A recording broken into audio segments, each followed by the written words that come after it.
When the harvest is bountiful, one of the things that you really need to do is to share it with your friends, neighbors, and relatives. Today, we're going to show you how to create a living and edible centerpiece made from your very own Color Me Mine Cornicopia. This program is brought to you in part by Organic Choice from Miracle Grow. Information and ideas for the beginning and seasoned gardener on thingsgreen.com. Vitamins, hormones, Super Thrive. The Horn of Plenty, or cornucopia. It used to be a horn that had, okay, maybe not one of these kind of horns, but it was actually a horn that came off of a goat. And at least that's the shape that it was in. And they would put all kinds of vegetables and fruits and things of the time coming out of the horn, and they would share it with people. Well, that same concept actually still occurs today by sharing your bountiful harvest. Whether it's at Thanksgiving or any other kind of holiday, you can create a living, edible centerpiece by using your Color Me Mine Cornicopia. And that's what's really exciting about this because, again, it can be done all year round. But we have to decide what we're going to do. The best part is there's no rhyme or reason for what we're doing. We just go for it. That's all we do is we just go for it. You could put fruits and vegetables and nuts and whatever you want. Just make sure it's edible. Because you got to remember, this right here is going to end up as a centerpiece or someplace on your table where people are going to go, ooh, wow, I like that. All right, let's get started over here. If you want to do something that's really simple, what I like to start off with are herbs. Now, you could do several different types of herbs. Parsley, sage, rosemary, and thyme. Well, this is all basil, though. So you could take and you could put a basil, you could put a rosemary, you could put it really doesn't matter. You could put all kinds of different types of herbs and just pile them on right here. If you want, you could take a rubber band, and with the rubber band, you could just take it and you could tie them all together. Give you an example here if you want them to stand up. You just go like this, and you put the rubber band on there so it's a little bit stiffer, and they're not going to go in any place like that. So something to kind of consider. It's not a necessity. Again, the best part about this is that you're only limited by your imagination. Now, what we're going to do here is that we're going to start off with our center. Now, this is basil right here. And again, any kind of herb is just fine. You want to, and what will end up happening is that you just pinch and you use it in the food that you want. I happen to like things like rosemary and the basil and cilantro, big favorite of mine. And you take it and you just put it in your food and your salads, and it's just so nice, and people can identify with that. Now, I don't want my basil to be flopping over like this. So what we're going to do is that we're going to find ourselves some bananas. And these bananas are going to be taken off, and they're really going to be the base of what we're doing here. We're going to take them and we're going to put it around our plant just like this. Now, it's not going to go anywhere. Not that it was anyhow. Then we start building on this. And if you're going to make a fruit one as well as with the basil, you just start layering your fruit inside, different types.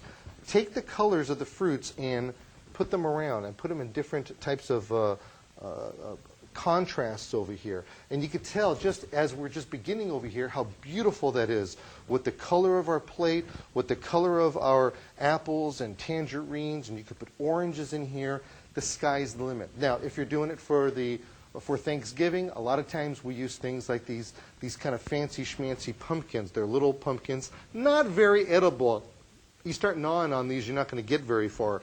But the point is that you could take and you could start layering these in here like this.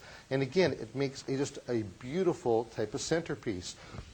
You do that all around. As a matter of fact, a cornucopia, a traditional one, which dates back to hundreds and hundreds of years ago, what they would do is that the cornucopia and all the fruits and vegetables and everything that is there actually spills out into the table. That gets a little sloppy for me, so I don't like doing it. I like it a little bit more succinct. Now, if you want to do something else, which is kind of cool, you can take and you can create a vegetable cornucopia.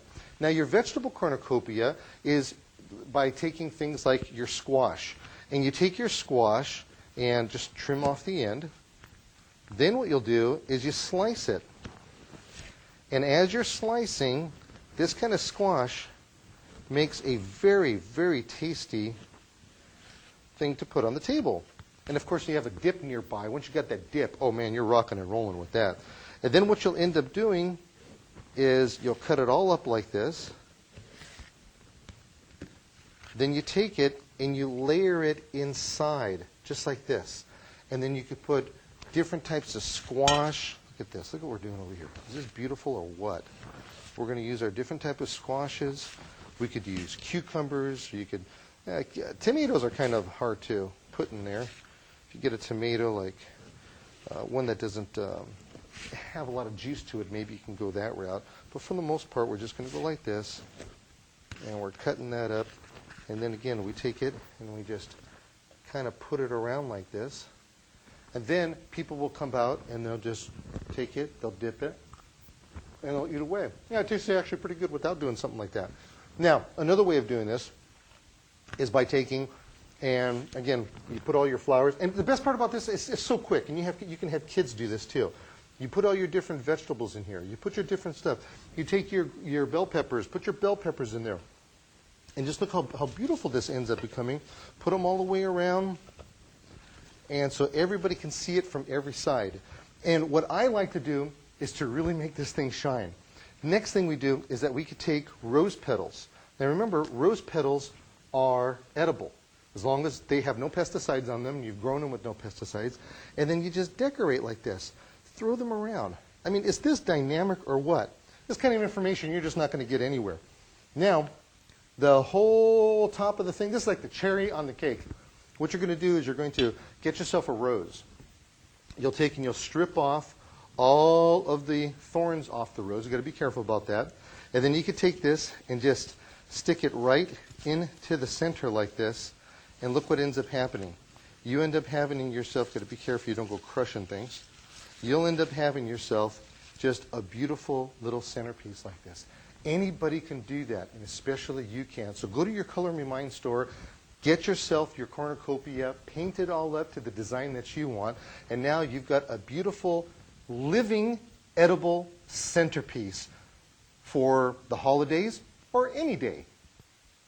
Grow your own. Start your organic container garden now. Choose a container for the plant you're going to grow. Be certain it has a drainage hole, then fill it up with Miracle-Gro Organic Choice Potting Mix, featuring all natural organic ingredients. Next, plant the seed or seedling, then water and feed with Miracle-Gro Organic Choice All-Purpose Plant Food. Use Miracle-Gro Organic Choice, helping you grow bigger, more beautiful plants.